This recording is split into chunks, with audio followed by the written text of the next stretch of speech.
नमस्कार दोस्तों, आपका मेरे यूट्यूब चैनल पर बहुत बहुत स्वागत है। आज का हमारा टॉपिक है कैनन्स, जिसे हिंदी में उपसूत्र भी कहते हैं।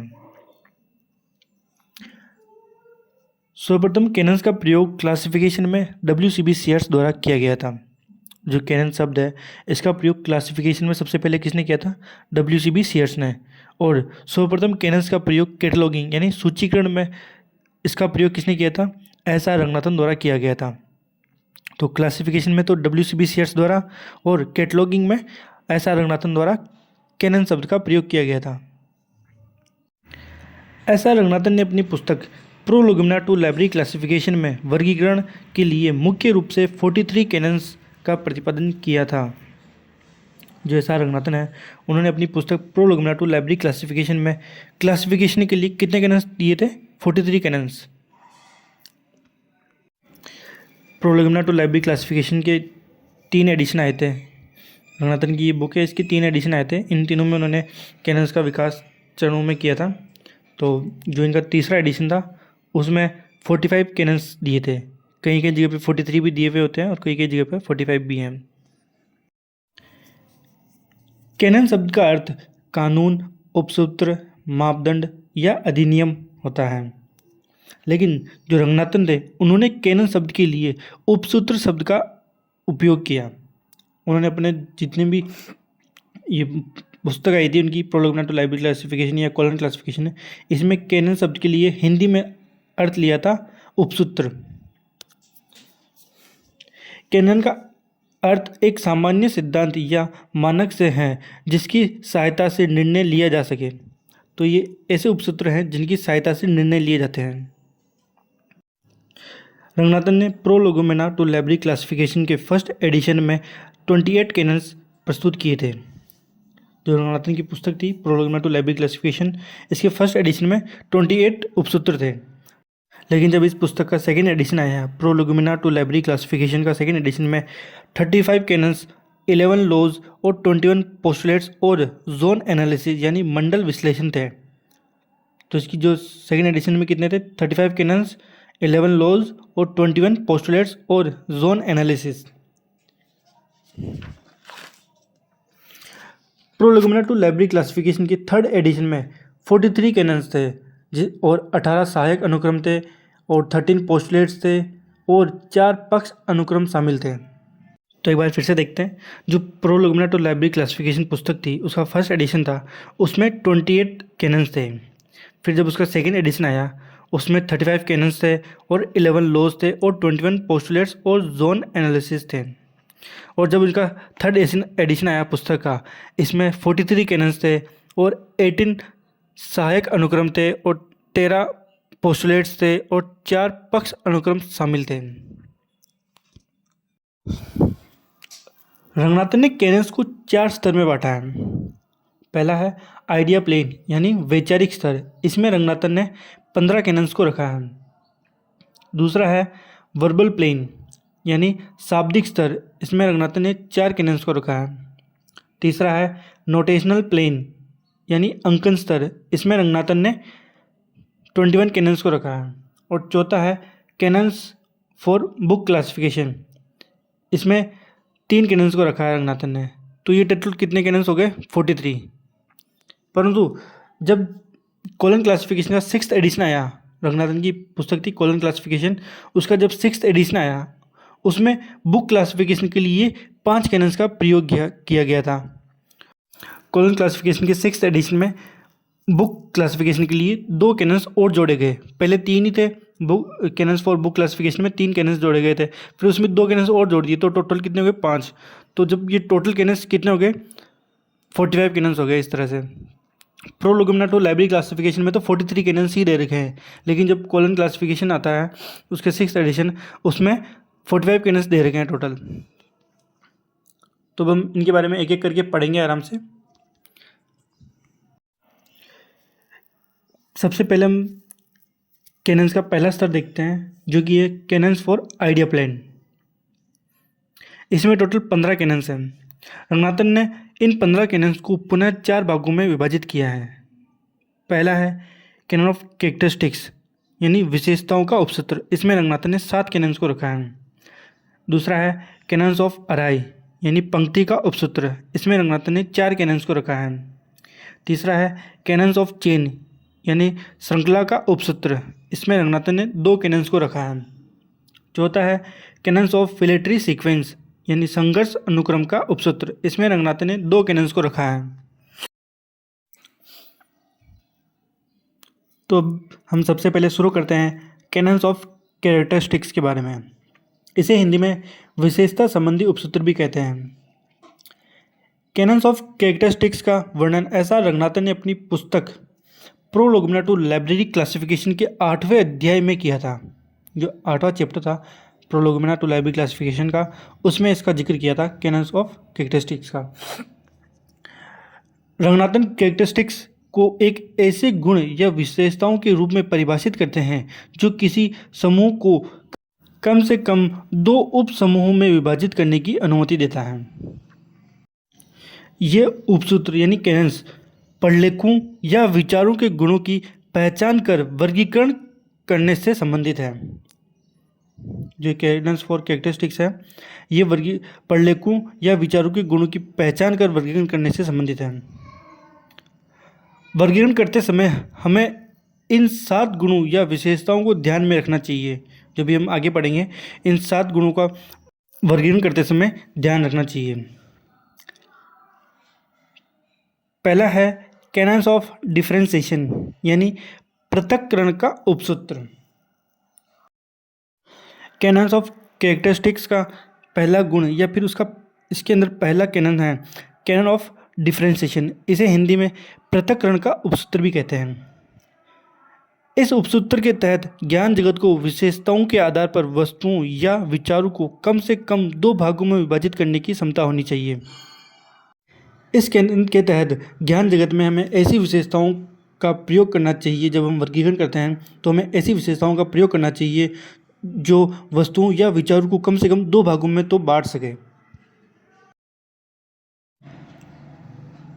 इसकी दूसरी विशेषता है कैनन ऑफ रिलेवेंस यानी संबंधता का उपसूत्र। इस उपसूत्र के अनुसार जिन विशेषताओं को ध्यान में रखकर वर्गीकरण किया जा रहा है वो विशेषताएं आसानी से निर्धारित किया जा सकने वाली होनी चाहिए। इसके अनुसार जिन विशेषताओं को ध्यान में रखकर वर्गीकरण कर रहे हैं ना, वो विशेषताएं ऐसी होनी चाहिए जिनका निर्धारण आसानी से किया जा सके। अगर उनका निर्धारण आसानी से नहीं किया जा सकता तो हमें वर्गीकरण करते समय बहुत दिक्कत आ सकती है। आगे देखते हैं। वर्गीकरण के लिए उन्हीं विशेषताओं को चुना जाए जो स्पष्ट और निर्धारित हो ताकि वर्गीकरण में कोई दिक्कत ना होए। अब हम नेक्स्ट कैनन देखते हैं जो कि कैनन ऑफ असर्टेनेबिलिटी। इसे हिंदी में निर्धारिता का उपसूत्र भी कहते हैं। इस उपसूत्र के अनुसार जिन विशेषताओं को ध्यान में रखकर वर्गीकरण किया जा रहा है वह वर्गीकरण के उद्देश्यों को पूरा करने वाले होने चाहिए। इसके अनुसार जिन विशेषताओं को ध्यान में रखकर वर्गीकरण कर रहे हैं वो विशेषताएं ऐसी होनी चाहिए कि वो अपने उद्देश्यों को पूरा करने वाली हो। अगर वो अपने उद्देश्यों को ही पूरा नहीं कर सके तो उनका प्रयोग करने से कोई मतलब नहीं है। जैसे वर्गीकरण में पुस्तकों की विषय, भाषा, स्वरूप, लेखन और प्रकाशन की विशेषताओं को ध्यान में रखकर वर्गीकरण करना। अब हम नेक्स्ट कैनन देखते हैं जो कि है कैनन ऑफ परमानेंस यानी स्थायित्व का उपसूत्र। इस उपसूत्र के अनुसार वर्गीकरण हेतु जिन विशेषताओं का प्रयोग किया जा रहा है उन्हें जब तक निरंतर उपयोग में लाना चाहिए जब तक कि उसके वर्गीकरण के उद्देश्यों में परिवर्तन ना हो जाए। इस उपसूत्र के अनुसार वर्गीकरण करते समय हम जिन विशेषताओं का प्रयोग कर रहे हैं उन विशेषताओं का जब तक प्रयोग करना चाहिए जब तक कि वर्गीकरण के उद्देश्यों में परिवर्तन ना हो जाए। एक बार उसके उद्देश्य में परिवर्तन हो गया तो हमें फिर उन विशेषताओं का प्रयोग नहीं करना चाहिए। जैसे हम एग्जाम्पल देखते हैं, गिरगिट को उसके रंग के आधार पर विभाजित ना करके उसकी प्रजाति के आधार पर वर्गीकृत करना, क्योंकि अगर उसके रंग के आधार पर हम करेंगे विभाजन तो उसका कोई एक रंग नहीं है, वो अपने रंग बदलता रहता है, तो उसका उद्देश्य बदलता रहता है। लेकिन अगर हम वही उसकी प्रजाति के आधार पर वर्गीकृत करते हैं तो वो स्थिर है, उसकी प्रजाति एक ही है। इस तरह से अब तक हमने कैनन ऑफ कैरेक्टरिस्टिक्स के अंदर 4 कैनन्स पढ़ लिए हैं। आगे हम 3 कैनन्स और पढ़ेंगे। इन्हें canon for successive of characteristics भी कहते हैं। तो हमारा नेक्स्ट कैनन देखते हैं, कैनन ऑफ कॉनकोमिटेंस, जिसे हिंदी में सहवर्तीता का उपसूत्र भी कहते हैं। इस उपसूत्र के आधार पर ज्ञान जगत को वर्गीकृत करने के लिए 2 सहवर्ती विशेषताओं का उपयोग एक साथ नहीं किया जाना चाहिए, अन्यथा जो वर्ग उत्पन्न होगा वह एक समान ही होगा। इस उपसूत्र के अनुसार जब हम ज्ञान जगत का विभाजन कर रहे हैं, वर्गीकृत कर रहे हैं, तो हमें 2 समान विशेषताओं का उपयोग एक साथ नहीं करना चाहिए।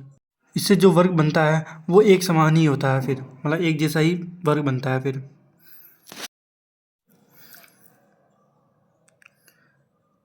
अब हम देखते हैं नेक्स्ट कैनन, जो कि है कैनन ऑफ रिलेवेंट सीक्वेंस, जिसे हिंदी में संबंध अनुक्रम का उपसूत्र भी कहते हैं। इस उपसूत्र के अनुसार ज्ञान जगत के वर्गीकरण हेतु जिन विशेषताओं का प्रयोग किया जा रहा है उनकी क्रमबद्धता वर्गीकरण के उद्देश्यों के अनुरूप होनी चाहिए। इसके अनुसार ज्ञान जगत की वर्गीकरण के लिए जिन विशेषताओं का प्रयोग किया जा रहा है उनका क्रम वर्गीकरण के उद्देश्यों के अनुसार होना चाहिए। जैसे कॉलन क्लासिफिकेशन में साहित्य को भाषा, फिर उसके बाद स्वरूप, फिर लेखक, फिर कृति के रूप में क्रमबद्ध किया गया है। इसमें सबसे पहले भाषा को रखा गया, फिर स्वरूप को रखा गया, फिर लेखक को रखा गया और फिर कृति के रूप में, इसमें पूरा ऐसे क्रम के रूप में रखा गया है इसको। अब हम देखते हैं नेक्स्ट कैनन के बारे में, जो कि है कैनन ऑफ कंसिस्टेंट सीक्वेंस, यानी अनुरूपता अनुक्रम का उपसूत्र। इस उपसूत्र के अनुसार ज्ञान जगत का वर्गीकरण पद्धति में प्रयुक्त विशेषताओं की क्रमबद्धता या अनुक्रम तब तक स्थायी रखना जाना चाहिए जब तक वर्गीकरण के उद्देश्यों में कोई परिवर्तन न आ जाए।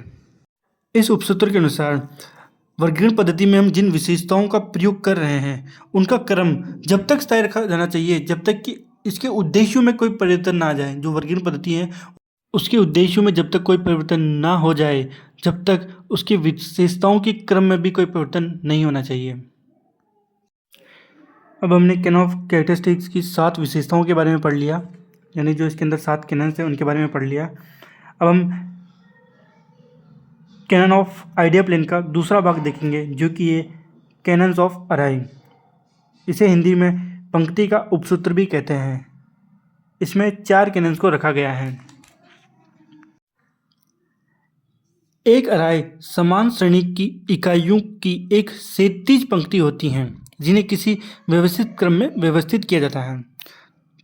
तो एक अराई क्या है? समान श्रेणी की इकाइयां हैं जिन्हें एक क्षैतिज पंक्ति में व्यवस्थित किया जाता है।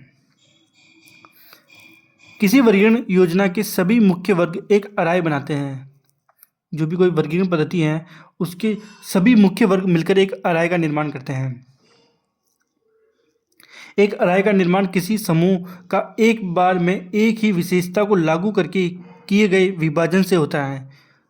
तो एक अराई का निर्माण किस तरह से होता है? किसी समूह का एक बार में एक ही विशेषता को लागू करके किए गए विभाजन से एक अराई का निर्माण होता है। कैनन ऑफ अराई के अंदर 4 कैनन्स को रखा गया है। पहला है कैनन ऑफ एग्जॉस्टिवनेस, दूसरा है कैनन ऑफ एक्सक्लूसिवनेस, तीसरा है कैनन ऑफ हेल्पफुल सीक्वेंस और चौथा है कैनन ऑफ कंसिस्टेंट सीक्वेंस। अब इन चारों को एक एक करके देखते हैं। पहला है कैनन ऑफ एग्जॉस्टिवनेस, जिसे हिंदी में संपूर्णता का उपसूत्र भी कहते हैं।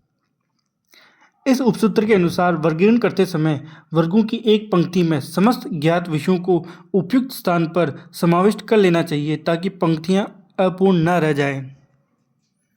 इस उपसूत्र के अनुसार हमें वर्गीकरण करते समय वर्गों की एक पंक्ति में जो भी हमें किसी विषय से संबंधित जितना भी ज्ञान हमें प्राप्त है उनको एक ही स्थान पर हमें रख लेना चाहिए ताकि पंक्तियां अपूर्ण न रह जाएं। अब हम कैनन ऑफ अराई का दूसरा कैनन देखते हैं, जो कि एक कैनन ऑफ एक्सक्लूसिवनेस, जिसे हिंदी में मुख्यतया का उपसूत्र भी कहते हैं। इस उपसूत्र के अनुसार एक पंक्ति को केवल एक विशेषता के आधार पर ही वर्गीकृत किया जाना चाहिए ताकि कोई भ्रम की स्थिति उत्पन्न न हो। इस उपसूत्र के अनुसार जब हम किसी एक पंक्ति का वर्गीकरण कर रहे हैं तो हमें एक ही विशेषता का प्रयोग करना चाहिए वर्गीकरण में, ताकि कोई भ्रम की स्थिति उत्पन्न ना हो। अगर हम पंक्ति में अलग अलग विशेषताओं के आधार पर वर्गीकृत करेंगे तो हमें बहुत सारे भ्रम की स्थितियों का सामना करना पड़ सकता है। अब हम कैनन ऑफ अराय का तीसरा कैनन देखते हैं, जो कि एक कैनन ऑफ हेल्पफुल सीक्वेंस, जिसे हिंदी में सहायक अनुक्रम का उपसूत्र भी कहते हैं। इस उपसूत्र के अनुसार एक पंक्ति यानी एक अराय के सभी वर्ग या एकल यानी आइसोलेट सहायक क्रम में व्यवस्थित होने चाहिए। इस उपसूत्र के अनुसार एक अराय के अंदर सभी वर्ग और आइसोलेट एक सहायक क्रम में यानी हेल्पफुल सीक्वेंस में व्यवस्थित होने चाहिए। अब हम कैनन ऑफ अराय का चौथा कैनन देखेंगे, जो कि है कैनन ऑफ कंसिस्टेंट सीक्वेंस यानी अनुरूपता अनुक्रम का उपसूत्र। इस उपसूत्र के अनुसार एक अराय यानी एक पंक्ति में वर्गों का क्रम स्थायी रखा जाना चाहिए। इसके अनुसार एक अराय में सभी वर्गों का क्रम स्थायी रखा जाना चाहिए, उनका क्रम बार बार बदला नहीं जाना चाहिए, ताकि जिससे वर्गीकरण करते समय में दिक्कत आए। अब हम कैनन ऑफ आइडिया प्लेन का चौथा भाग देखेंगे, जो कि है कैनन ऑफ चेन, जिसे हिंदी में श्रृंखला का उपसूत्र भी कहते हैं। कैनन ऑफ चेन किसी विषय की श्रृंखला का निर्माण करते समय सामान्य से विशिष्ट की ओर बढ़ने में मदद करता है। ये उपसूत्र हमें वर्गीकरण करते समय विषयों की एक श्रृंखला को सामान्य से विशिष्ट यानी जनरल से स्पेसिफिक की ओर बढ़ने में मदद करता है। कैनन ऑफ चेन के अंदर दो कैनन्स को रखा गया है। पहला है कैनन ऑफ डिक्रीजिंग एक्सटेंशन और दूसरा है कैनन ऑफ मॉड्यूलेशन। तो अब इन दोनों के बारे में देख लेते हैं। पहला है कैनन ऑफ डिक्रीजिंग एक्सटेंशन यानी विस्तार ह्रास का उपसूत्र। इस उपसूत्र के अनुसार प्रथम से अंतिम कड़ी की ओर जाने में वर्गों की गहनता और विस्तार में ह्रास होता है यानी कमी आती है। जैसे ह्यूमैनिटीज़ है, उसके अंदर बहुत सारे विषयों का समावेश है, तो उसकी गहनता भी अधिक है और उसका विस्तार भी अधिक है, परंतु जैसे जैसे हम उसका विभाजन करेंगे तो उसकी गहनता में कमी आती जाएगी। प्रथम कड़ी में विषयों की गहनता कम तथा अंतिम कड़ी में गहनता अधिक होती है। जैसे हम 9-10 तक हम साइंस सब्जेक्ट पढ़ते हैं, उसमें फिजिक्स केमिस्ट्री ये सारे एक साथ ही पढ़ते हैं, तो उसमें उनकी गहनताएं कम होती हैं। लेकिन जब हम 11th-12th में आते हैं तो हम फिजिक्स को अलग पढ़ते हैं, बायोलॉजी को अलग पढ़ते हैं, तो उनमें जो उनकी गहनता होती है वो अधिक होती है।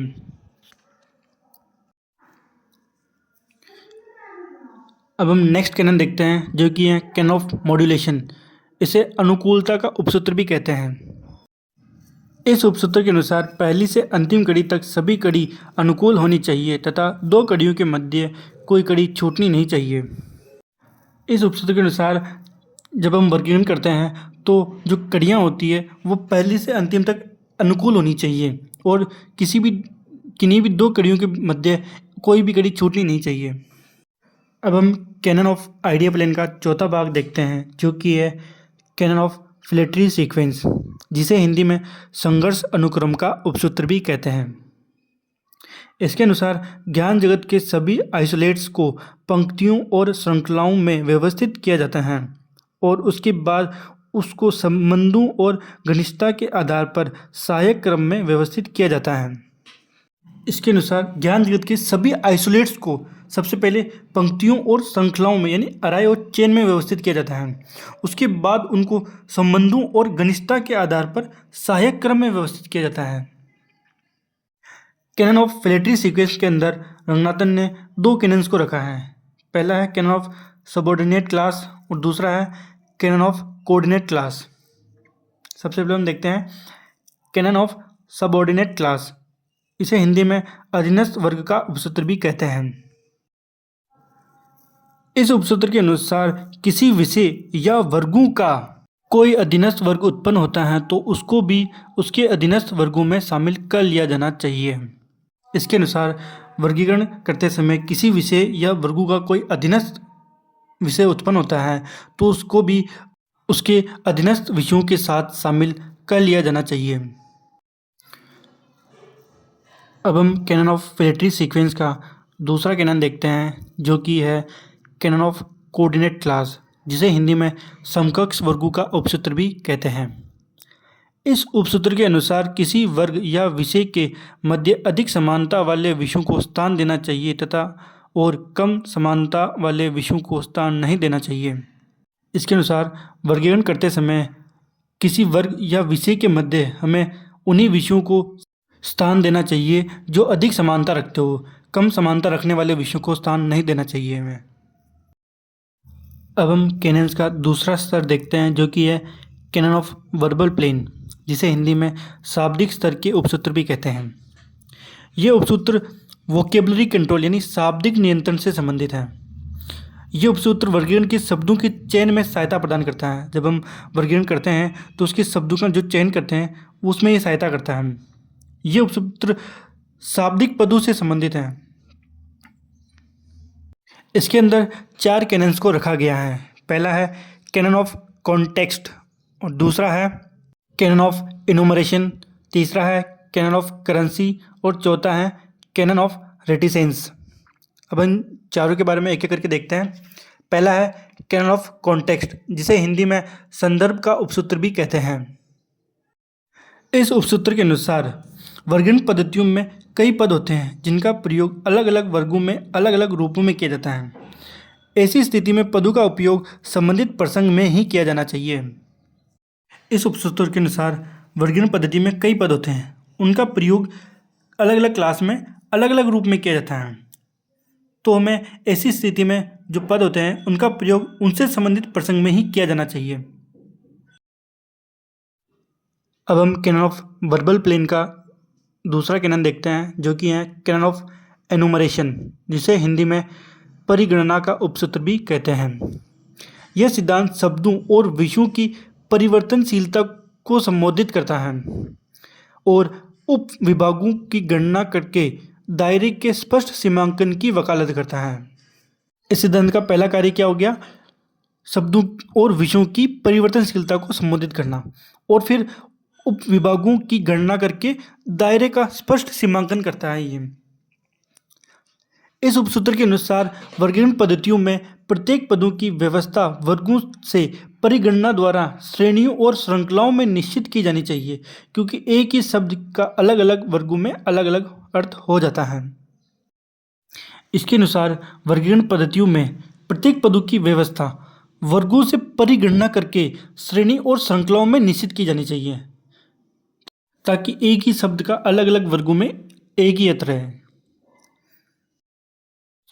वर्बल प्लेन का तीसरा कैनन है कैनन ऑफ करेंसी, जिसे हिंदी में प्रचलन का उपसूत्र भी कहते हैं। इस उपसूत्र के अनुसार इस बात पर जोर दिया जाता है कि वर्गीकरण पद्धतियों में विषयों के लिए उसी पद या शब्द का प्रयोग किया जाना चाहिए जो नवीन और प्रचलित हो। इस उपसूत्र के अनुसार हमें वर्गीकरण पद्धतियों में उन्हीं शब्दों या पदों का उपयोग करना चाहिए जो या तो नवीन हो या फिर वर्तमान में प्रचलित हो। उन्हीं शब्दों का इसमें प्रयोग करना चाहिए। वर्बल प्लेन का चौथा कैनन है कैनन ऑफ रेटिसेंस, जिसे हिंदी में संयंत्रता का या फिर मौन का सिद्धांत भी कहते हैं। संयंत्रता का उपसूत्र शब्दावली के अनावश्यक या अत्यधिक उपयोग से बचाता है। ये उपसूत्र हमें किसी भी शब्द का अनावश्यक या अत्यधिक उपयोग से हमें बचाता है। यह उपसूत्र इस बात पर जोर देता है कि वर्गीकरण पद्धतियों में निर्दिष्ट परिभाषिक पद या शब्द आलोचनात्मक या पक्षपाती नहीं होने चाहिए। इस उपसूत्र के अनुसार जिन शब्दों का प्रयोग हम वर्गीकरण पद्धतियों में कर रहे हैं वो शब्द आलोचनात्मक या फिर पक्षपाती नहीं होने चाहिए। अब हम कैनन्स का तीसरा स्तर देखते हैं, जो कि है नोटेशनल प्लेन, जिसे हिंदी में अंकन स्तर भी कहते हैं। नोटेशनल प्लेन आइडिया प्लेन में निर्धारित विषय या विचारों को कृत्रिम भाषा के माध्यम से एक निश्चित कॉल नंबर में अनुवादित करता है। जो नोटेशनल प्लेन है वो आइडिया प्लेन में निर्धारित विषयों या विचारों को कृत्रिम भाषा के माध्यम से कॉल नंबर प्रदान करता है। और नोटेशनल प्लेन का मुख्य कार्य विषयों का क्रमवाचक संख्याओं यानी ऑर्डिनल नंबर्स में बदलना है। तो जो नोटेशनल प्लेन है इसका मुख्य कार्य क्या हो गया, विषयों को ऑर्डिनल नंबर में बदलना। एस.आर. रंगनाथन द्वारा नोटेशनल प्लेन में 21 कैनन्स को शामिल किया गया है और इन 21 कैनन्स को 3 भागों में विभाजित किया है। पहला है बेसिक कैनन्स, इसके अंदर रंगनाथन ने 12 कैनन्स को रखा है। दूसरा है कैनन्स ऑफ निमोनिक्स, इसके अंदर रंगनाथन ने 5 कैनन्स को रखा है। और तीसरा भाग है कैनन्स ऑफ ग्रोइंग यूनिवर्स, इसके अंदर रंगनाथन ने 4 कैनन्स को रखा है। अब हम इनमें से सबसे पहले देखते हैं basic canons of notational plane. इसमें रंगनाथन ने 12 कैनन्स को रखा है। इसमें हम दो दो कैनन्स को एक साथ पढ़ेंगे। तो पढ़ते हैं। पहला कैनन है canon of homonyms and canon of synonyms, जिसे हिंदी में समनाम और समानार्थी उपसूत्र भी कहते हैं। इस उपसूत्र के अनुसार वर्गीकरण अनुसूचियों में एक अर्थ के लिए कई शब्द नहीं होने चाहिए और एक ही शब्द का उपयोग अलग अलग अर्थों में नहीं किया जाना चाहिए। इसके अनुसार क्लासिफिकेशन में जो शेड्यूल होते हैं उनमें एक अर्थ के लिए कई शब्दों का प्रयोग नहीं किया जाना चाहिए, मतलब एक अर्थ के लिए एक ही शब्द का प्रयोग किया जाना चाहिए और एक ही शब्द के लिए अलग अलग अर्थों का उपयोग भी नहीं किया जाना चाहिए, मतलब एक शब्द का उपयोग सिर्फ एक अर्थ के लिए ही किया जाना चाहिए और एक अर्थ का प्रयोग सिर्फ एक शब्द के लिए ही किया जाना चाहिए। अब हम कैनन ऑफ सिनोनिम्स और कैनन ऑफ होमोनिम्स के बारे में अलग अलग भी देख लेते हैं। सबसे पहले देखते हैं कैनन ऑफ सिनोनिम्स, जिसे हिंदी में समानार्थी शब्द का सिद्धांत भी कहते हैं। रंगनाथन का मानना था कि एक ही अवधारणा के लिए कई शब्दों का उपयोग नहीं किया जाना चाहिए, इससे पाठकों और वर्गीकरणकर्ताओं में भ्रम पैदा होता है। इसके अनुसार एक ही सब्जेक्ट के लिए कई शब्दों का प्रयोग नहीं किया जाना चाहिए, एक सब्जेक्ट के लिए सिर्फ एक ही शब्द का प्रयोग किया जाना चाहिए। अगर हम अलग अलग एक ही विषय के लिए अलग अलग शब्दों का प्रयोग करेंगे तो पाठकों और वर्गीकरणकर्ताओं में भ्रम पैदा होता है। अब हम आगे देखते हैं कैनन ऑफ होमोनिम्स, जिसे हिंदी में समरूपता का सिद्धांत भी कहते हैं। इसके अनुसार एक ही शब्द के अलग अलग अर्थ नहीं होने चाहिए, यानी एक शब्द को केवल एक ही विशिष्ट अवधारणा का प्रतिनिधित्व करना चाहिए। इसके अनुसार जो एक शब्द है उसका अलग अलग अर्थ नहीं होना चाहिए, उसका एक शब्द का केवल एक ही अवधारणा होनी चाहिए, अलग कोई अवधारणा नहीं होनी चाहिए। अब हम नोटेशनल प्लेन का दूसरा कैनन देखते हैं, जो कि है canon of relativity and uniformity, जिसे हिंदी में सापेक्षता और एक रूपता का सिद्धांत भी कहते हैं। ये उपसूत्र ये निर्धारित करता है कि किसी वर्गांक की लंबाई किसी विषय की व्यापकता या विस्तार और गहनता का प्रतिनिधित्व करने वाला होना चाहिए। इसके अनुसार वर्गांक की लंबाई किसी विषय की व्यापकता या विस्तार या फिर गहनता का प्रतिनिधित्व करने वाली होनी चाहिए। जो विषय जितना विशिष्ट होगा उसका वर्गांक उतना ही लंबा होगा, जबकि समान स्तर के विषयों के लिए लंबाई एक समान रहनी चाहिए। विषय जितना विशिष्ट होगा उसका वर्गांक उतना ही लंबा होगा, और ये भी हमें ध्यान रखना पड़ेगा कि समान स्तर के विषयों के लिए लंबाई एक समान होनी चाहिए, और वर्गांक की लंबाई विषय के ज्ञान क्षेत्र की चौड़ाई और गहराई के सापेक्ष होनी चाहिए, यानी एक्सटेंशन और इंटेंशन के सापेक्ष होनी चाहिए। अब हम नोटेशनल प्लेन का तीसरा कैनन देखते हैं, जो कि है cannons of hierarchy and non hierarchy, जिसे पदानुक्रम और गैर पदानुक्रम का सिद्धांत भी कहते हैं। कैनन ऑफ हायरार्की ये निर्धारित करता है कि किसी एराय में मौजूदा विषय को एक क्रमिक अनुक्रम में या फिर सामान्य से विशिष्ट में व्यवस्थित किया जाना चाहिए। किसी एराय में मौजूदा विषय को क्रमिक अनुक्रम में यानी हायरार्किकल सीक्वेंस में या फिर सामान्य से विशिष्ट की ओर यानी जनरल टू स्पेसिफिक में व्यवस्थित किया जाना चाहिए। कैनन ऑफ नॉन हायरार्की में पदानुक्रमिक क्रम को तोड़कर विभिन्न स्तरों के विषयों को एक साथ मिला दिया जाता है, इसे ही टेलीस्कोपिंग ऑफ एराय भी कहते हैं। जो कैनन ऑफ नॉन हायरार्की है इसमें पदानुक्रमिक क्रम को तोड़कर विभिन्न स्तरों में विषयों को एक साथ मिला दिया जाता है, और जो ये प्रक्रिया है इसी को ही टेलीस्कोपिंग ऑफ एराय भी कहते हैं। किसी भी वर्गांक को निश्चित तौर पर विषय की सोपान क्रमिक या फिर पदानुक्रमिक गहराई या फिर विस्तार को सूचित करने वाला होना चाहिए। जो वर्गांक है उसको निश्चित तौर पर विषय का सोपान क्रमिक या फिर पदानुक्रम गहराई या फिर विस्तार को सूचित करने वाला होना चाहिए। नोटेशन प्लेन का चौथा कैनन है canon of mixed and pure notation. इसके बारे में हम पहले ही पूरी डिटेल में बात कर चुके हैं, तो यहाँ पर हम इसके बारे में नहीं पढ़ेंगे। नोटेशन प्लेन का पांचवा कैनन है कैनन ऑफ फैसेटेड और नॉन फैसेटेड। इस उपसूत्र के अनुसार वर्गीकरण पद्धति के वर्गांक विषयों या पक्षों को पारदर्शी तरीके से दर्शाने वाला होना चाहिए। इसके अनुसार वर्गीकरण पद्धति में वर्गांक कैसा होना चाहिए, जो विषय या पक्षों को पारदर्शी तरीके से दर्शा सके। ये नियम वर्गीकरण प्रणाली को ये निर्देश देता है कि उसे फैसेटेड या नॉन फैसेटेड तरीके में से किसी एक का उपयोग करना चाहिए। तो हमारे पास वर्गीकरण प्रणाली में वर्गीकरण करते समय ये दो ऑप्शन होते हैं कि या तो हम फैसेटेड स्कीम का उपयोग करें या फिर नॉन फैसेटेड तरीके का उपयोग करें।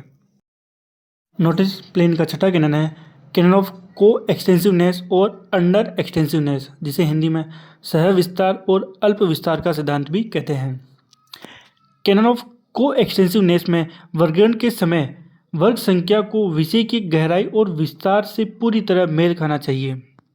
जब हम वर्गीकरण करते हैं तो उस समय जो हमारा क्लास नंबर होता है उसको विषय की गहराई और विस्तार से पूरी तरह मेल खाना चाहिए।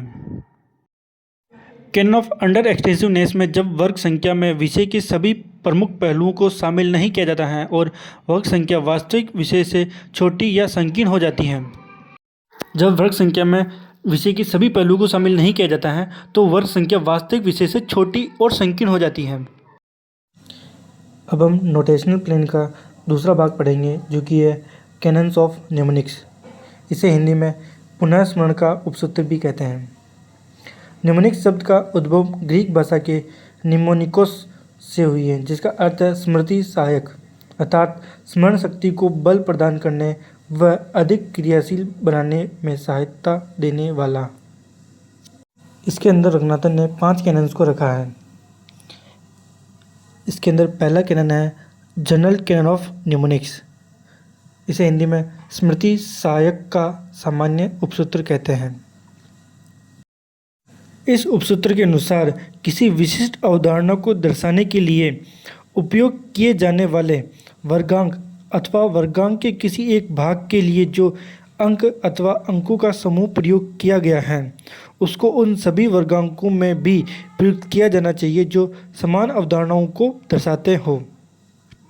इसका अर्थ ये है कि जहाँ पर समान अवधारणा दर्शाई गई हो वहाँ पर समान अंकों का ही प्रयोग किया जाना चाहिए, बशर्ते कि इस तरह के समान रूप प्रयोग पर जोर देने से अधिक महत्वपूर्ण आवश्यकताओं का उल्लंघन न हो। नेक्स्ट कैनन है कैनन ऑफ अल्फाबेटिकल न्यूमोनिक्स। इसे हिंदी में वर्णात्मक स्मृति का उपसूत्र भी कहते हैं।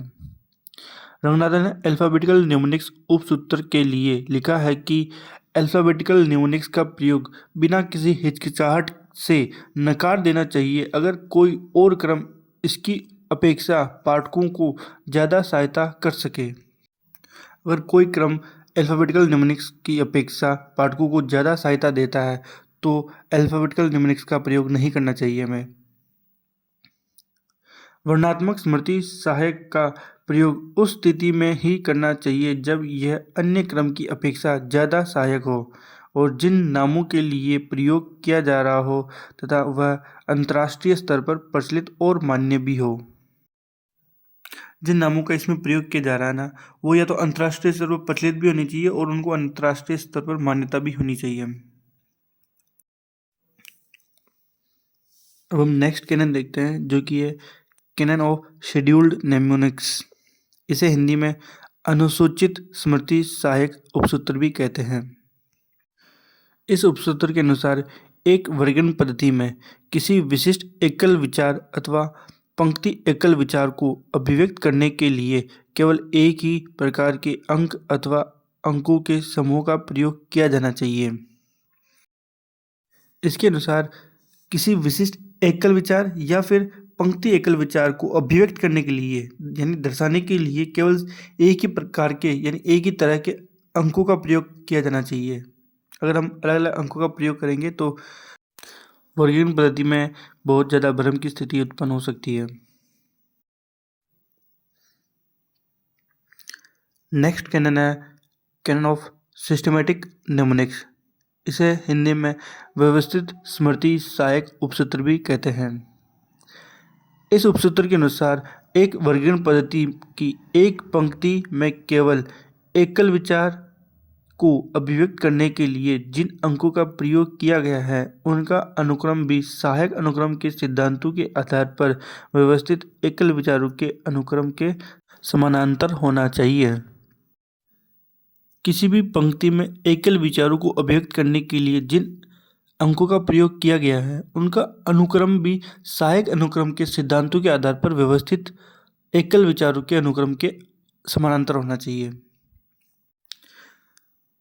रंगनाथन ने अराय में सहायक अनुक्रम के लिए 8 सिद्धांत प्रतिपादित किए हैं तथा उसका प्रयोग कोलन क्लासिफिकेशन में अराय के आइसोलेट्स को व्यवस्थित करने के लिए किया गया है। नेक्स्ट कैनन है कैनन ऑफ सेमिनल न्यूमोनिक्स, जिसे हिंदी में मौलिक स्मृति सहायक उपसूत्र भी कहते हैं। इस उपसूत्र के अनुसार एक वर्गीकरण पद्धति में किसी भी वर्ग के किसी भी सारणी में दिखाई देने वाली मौलिक रूप से समान या समतुल्य अवधारणाओं को दर्शाने के लिए एक ही अंक का उपयोग किया जाना चाहिए। किसी भी क्लास के किसी भी टेबल में दिखाई देने वाली मौलिक समान अवधारणाओं को दर्शाने के लिए सिर्फ एक ही प्रकार के अंकों का प्रयोग किया जाना चाहिए। प्रारंभ में सेमिनल न्यूमोनिक्स को अनशेड्यूल्ड न्यूमोनिक्स भी कहते थे। सेमिनल न्यूमोनिक्स नाम 1951 में B.I. पाल्मर और A.J. वेल्स द्वारा दिया गया था। तो सेमिनल न्यूमोनिक्स का नाम अनशेड्यूल्ड न्यूमोनिक्स से कब बदला? 1951 में। और किसने बताया था? B.I. पाल्मर और A.J. वेल्स द्वारा। अब हम कोलन क्लासिफिकेशन के 6th एडिशन में दिए गए अंकों के न्यूमोनिक्स देखेंगे। इसमें हमने एक साइड डिजिट दे रखे हैं यानी अंक दे रखे हैं और दूसरी साइड दे रखे हैं कि इनका प्रयोग किसके लिए किया जाता है। सबसे पहले देखेंगे हम कि डिजिट 1 का प्रयोग किसके लिए किया जाता है। Unity, god, world, first in evolution, one dimension and solid state, इन सभी के लिए डिजिट 1 का प्रयोग किया जाता है। नेक्स्ट है डिजिट 2। इसका प्रयोग 2 dimension, plane, conics, form, structure, anatomy, morphology, source of knowledge, physiography, constitution, physical anthropology के लिए किया जाता है। नेक्स्ट है डिजिट 3। इसका प्रयोग space, cubics, analysis, function, physiology, 3 dimension, syntax, method और सोशल एंथ्रोपोलॉजी के लिए किया जाता है। नेक्स्ट है डिजिट 4। इसका प्रयोग heat, pathology, disease, transport, interlinking, synthesis, hybrid and salt के लिए किया जाता है। नेक्स्ट है डिजिट 5। डिजिट 5 का प्रयोग energy, light, radiation, organic, liquid, water, emotion, foliage, women, sex, crime, aesthetics, ocean, foreign land, lion, external environment, ecology, इनके लिए इसका प्रयोग किया जाता है। नेक्स्ट है डिजिट 6। डिजिट 6 का प्रयोग dimensions, subtle, mysticism, money, finance, abnormal, phylogeny, evolution and time के लिए किया जाता है। नेक्स्ट है डिजिट 7। डिजिट 7 का प्रयोग पर्सनैलिटी, ओंटोजेनी, इंटीग्रेटेड, होलिज्म, वैल्यू और पब्लिक फाइनेंस के लिए किया जाता है। नेक्स्ट है डिजिट 8। इसका प्रयोग travel, plagiarism, organisation, storing, management and fitness के लिए किया जाता है। तो हमने देख लिए कि 8 डिजिट का प्रयोग किन किन के लिए किया जाता है। अब हम नोटेशनल प्लेन का तीसरा भाग देखेंगे, जो कि है कैनन्स ऑफ ग्रोइंग यूनिवर्स। इसे हिंदी में बढ़ते ब्रह्मांड का उपसूत्र भी कहते हैं। यह सुनिश्चित करते हैं कि वर्गीकरण प्रणाली मौजूदा संरचना को पुनर्व्यवस्थित या बदले बिना नए उभरते विषयों को समायोजित कर सकें। ये सिद्धांत नोटेशनल प्लेन के भीतर हॉस्पिटैलिटी यानी ग्राह्यता पर ध्यान केंद्रित करते हैं, जिससे किसी अराय और चेन में नए वर्गों को सम्मिलित किया जा सके। ये कैनन्स ये सुनिश्चित करते हैं कि वर्गीकरण प्रणाली में जो मौजूदा संरचना है उसको बदले बिना ही जो नए विषय उभर रहे हैं उनको ये अपने अंदर समायोजित कर सकते हैं। ये सिद्धांत नोटेशनल प्लेन के भीतर हॉस्पिटैलिटी पर ध्यान देते हैं, यानी नए विषयों को कितनी अच्छी तरीके से ये ग्रहण कर सकते हैं उस पर ध्यान देते हैं, जिससे किसी अराय और चेन के नए वर्गों को सम्मिलित किया जा सके। ग्रोइंग यूनिवर्स को 4 मुख्य सिद्धांतों में बांटा गया है। पहला है एक्स्ट्रापोलेशन इन अराय, दूसरा है इंट्रापोलेशन इन अराय, तीसरा है एक्स्ट्रापोलेशन इन चेन और चौथा है इंट्रापोलेशन इन चेन। ये इसके अंदर 4 कैनन्स भी हैं। तो इनके बारे में जब हम अराय और चेन के बारे में पढ़ेंगे तो इसमें इनको हम डिटेल से पढ़ेंगे। अभी इनके बारे में सिर्फ यही पढ़ेंगे कि ये 4 कैनन्स हैं बस। अब हम कैनन्स का चौथा स्तर देखेंगे, जो कि है कैनन्स फॉर बुक क्लासिफिकेशन। इसमें रंगनाथन ने प्रारंभ में 3 कैनन्स ही दिए थे। फिर जब कॉलन क्लासिफिकेशन का 6th एडिशन आया उसमें 2 कैनन्स और जोड़े थे, उनके बारे में भी हम पढ़ेंगे इसमें। इसके अंदर पहला कैनन है कैनन ऑफ बुक नंबर, दूसरा कैनन है canon of collection number. Book number और कलेक्शन नंबर के बारे में हम पहले ही पूरी डिटेल से पढ़ चुके हैं, तो वहाँ जाकर उसके बारे में पढ़ सकते हैं। अब हम इसका तीसरा कैनन देखते हैं, जो कि है कैनन ऑफ डिस्टिंक्टिवनेस, जिसे हिंदी में विशिष्टता का सिद्धांत भी कहते हैं। इस उपसूत्र के अनुसार पुस्तकालय वर्गीकरण योजना में कॉल नंबर के घटक क्लास नंबर, बुक नंबर और कलेक्शन नंबर को स्पष्ट पहचान सुनिश्चित करने के लिए एक दूसरे से अलग अलग लिखा जाना चाहिए। इस उपसूत्र के अनुसार कॉल नंबर के जो 3 घटक होते हैं, क्लास नंबर, बुक नंबर और कलेक्शन नंबर, इनको अलग अलग पहचान दिलाने के लिए या स्पष्ट पहचान दिलाने के लिए इनको अलग अलग लिखा जाता है। कॉलन क्लासिफिकेशन के 6th एडिशन में बुक क्लासिफिकेशन के लिए 5 कैनन्स दिए गए हैं। जो प्रोलेगमना टू लाइब्रेरी क्लासिफिकेशन बुक थी रंगनाथन की, उसमें सिर्फ 3 कैनन्स दिए गए हैं, लेकिन जब कॉलन क्लासिफिकेशन का 6th एडिशन आया तो उसमें बुक क्लासिफिकेशन के लिए 5 कैनन दिए गए हैं। तो हम देखते हैं कि 2 कैनन्स और कौन कौन से हैं। जब कैनन है, चौथा कैनन है इसका कैनन ऑफ क्लासिक। इसका तात्पर्य उन चुनिंदा रचनाओं के संग्रह से है जिन्हें अत्यधिक प्रभावशाली, मूल्यवान और किसी विशिष्ट संस्कृति या शैली का प्रतिनिधि माना जाता है। इन दोनों कैनन्स के बारे में रंगनाथन ने कोई ज़्यादा जानकारी नहीं दी है, तो यहाँ पर भी हम ज़्यादा नहीं पढ़ेंगे इनके बारे में। 5वां कैनन है कैनन ऑफ लोकल वेरिएशन, जिसे हिंदी में स्थानीय भिन्नता का नियम भी कहते हैं।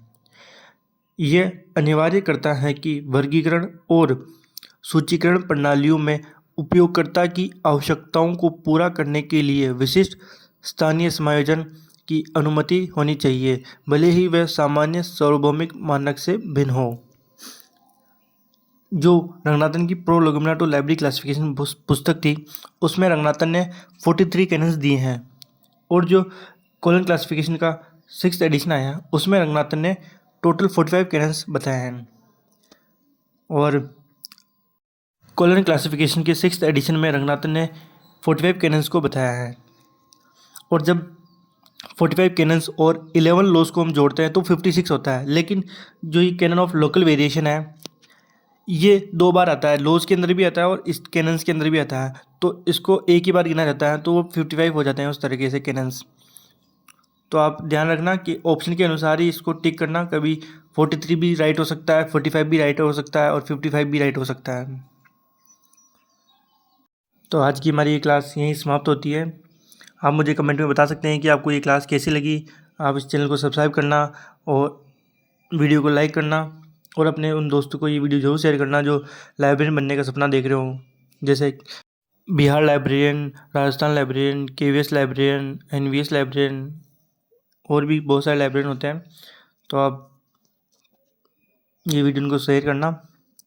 तब तक मिलते हैं हम अपनी नेक्स्ट क्लास में। जब तक के लिए धन्यवाद।